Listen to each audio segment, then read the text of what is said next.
Spanky Project is an organization that helps Cubans to help their animals.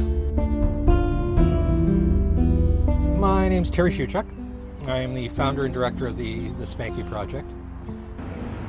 In the early days, the Cuban government's solution to the stray animal situation was to have something called zoonosis, basically the dog catcher, round the streets in their vehicle when they had gas. When they had gas, he would round the streets in their vehicle picking up stray dogs. They would take the dogs to a facility that was like 15 kilometers outside of Havana. And if your dog, say your pet, got picked up by zoonosis, you would have to find a way to get out to zoonosis and claim your dog within 2 days. Transport's not easy in Cuba or in Havana. Dogs were kept for 2 days, and then if one were to say put down, that would be far too kind of a description for the end. Their means of euthanizing the animals was not very pretty.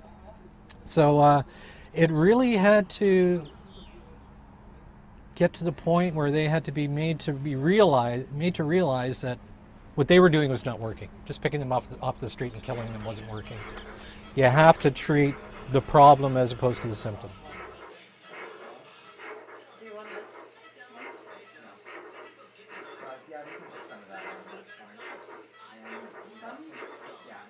So I'm Dr. Michael Belovich. I'm the owner and the medical director of Yonge Street Animal Hospital, and I'm a veterinarian that works with an organization called the Spanky Project.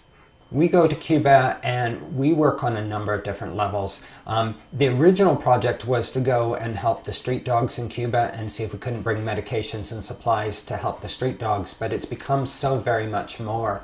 We work not only with the veterinarians in Cuba to provide them medications and what's necessary to do spays and neuters for street dogs and now street cats, but we also work with the veterinarians to try and provide them an update on their education, to provide them more in the way of materials and learning materials. We're now working with the university down there outside of Havana to provide them more equipment. One of our projects in recent years has worked directly with the veterinary students and the veterinarians to give them an opportunity for clinical practice and education.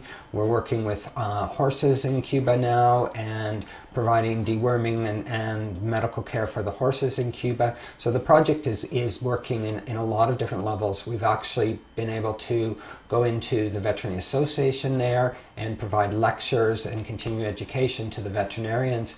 So the project is branching out first in Havana and hopefully out into some of the suburbs in lots of different levels so that we can provide a basis and a core to build a new foundation for the veterinary medicine, and essentially then from the floor up provide help to the Cubans and their animals by providing a new basis for the Veterinary Association and the veterinarians so that the veterinarians can then take that and help the animals.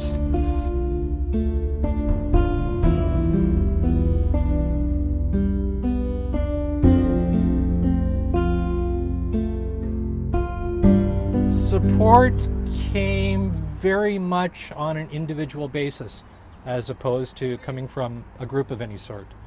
My first pleas for assistance were actually on Cuba travel forums saying, I've got this project going in Cuba. If you'd like to help Cuban animals, bring some flea treatments down, bring some shampoos down, bring some, whatever you can take down.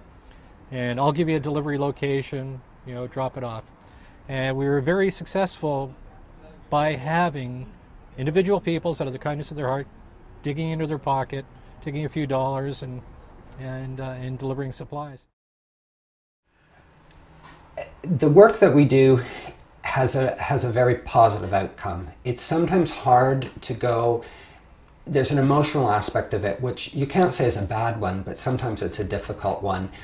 there's a frustration because in Canada we have amazing resources. You know, I can go on into my pharmacy and pull from such a large range of drugs, and I can do so much work. And I get down to Cuba and all I have to work with is what I take. And, you know, even financially, there's a limit to how much we can afford to take and how much I can personally afford to take down there. And so when we go to do the work sometimes, I know if I was at home, I would have a huge resource to work with, and down there I'm limited so much in the resources that I have, and that's emotionally difficult. And there are times where we want to do so much and yet we have such limited resources. And I have so much respect for my Cuban counterparts who are working with very dated materials, with very limited equipment, with none or very limited access to labs and things that we take for granted here. And that's difficult sometimes. You know, here, if I have a question, I can run extensive lab work. I can send off to specialists at the drop of a hat. Down there, very little of that exists, if none at all. And so you have to do a very different kind of medicine. And sometimes we have to be very patient with the level of medicine that's done there compared to the level that's here, and try not to be judgmental and to be as supportive as we can. And that takes a big toll on someone who works in a very different environment. And yet I'm very appreciative of what they have to go through and what life is like down there. And here we go down there and people tend to be very judgmental. Oh, well, you know, in Canada we do this differently, or in Canada, but we don't appreciate that they do an awful lot with very little.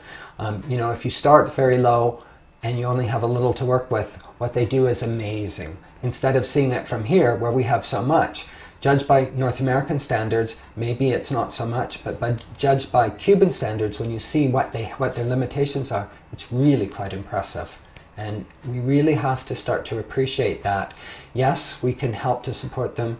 Yes, we can bring them tools and things and gradually improve it. But no, we can't go and judge that until you really work side by side.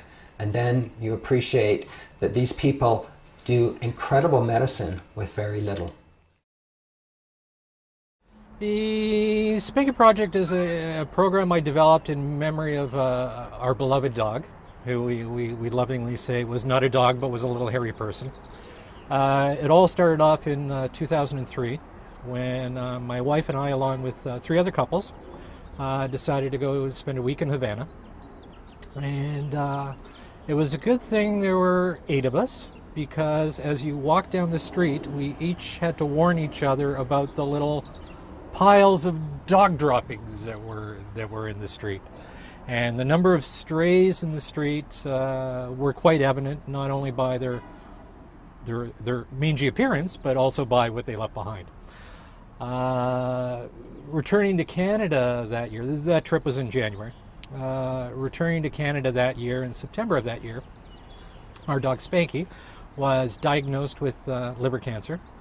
And it was a very rapid progression between diagnosis and the time we had to say goodbye. That was in September of 2003. And at that point, after saying goodbye to Spanky, I had a love of Cuba, and my mind harkened back to the dogs in the streets and what I had seen there. And I said, you know, next time I go back to Cuba, I'm gonna find some people that are working with the street animals and trying to help them out. So in December of 2003, my wife and I went back on our own, and that's sort of how the project was born. I had my first contact with a group in Cuba, and then it went from there.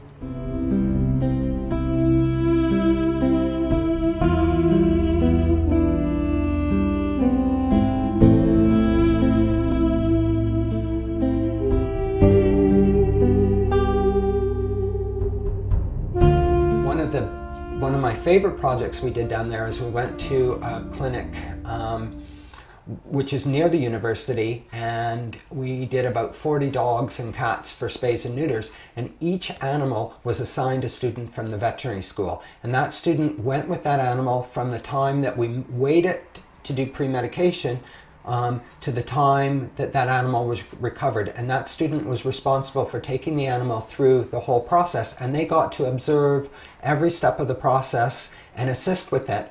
And so it gave that student a really good chance to see the whole clinical process, something that they don't necessarily get to see at their school. This is really the first generation in Cuba that has really getting educated on small animal medicine. We have a saying: when it gets easy, we quit.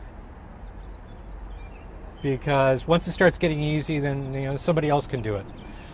But it really seems like it's been a case of somebody needs to keep pushing and pushing and pushing and making little steps along the way, and going from surgeries on a kitchen table to the point now where we're supporting the veterinary clinics.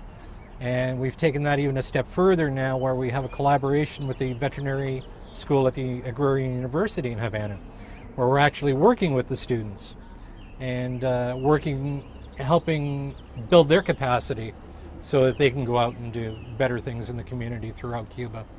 So yeah, it all started off very small, and if you really start thinking about how daunting it is, or if I started thinking how daunting it was, I probably wouldn't have gone any further.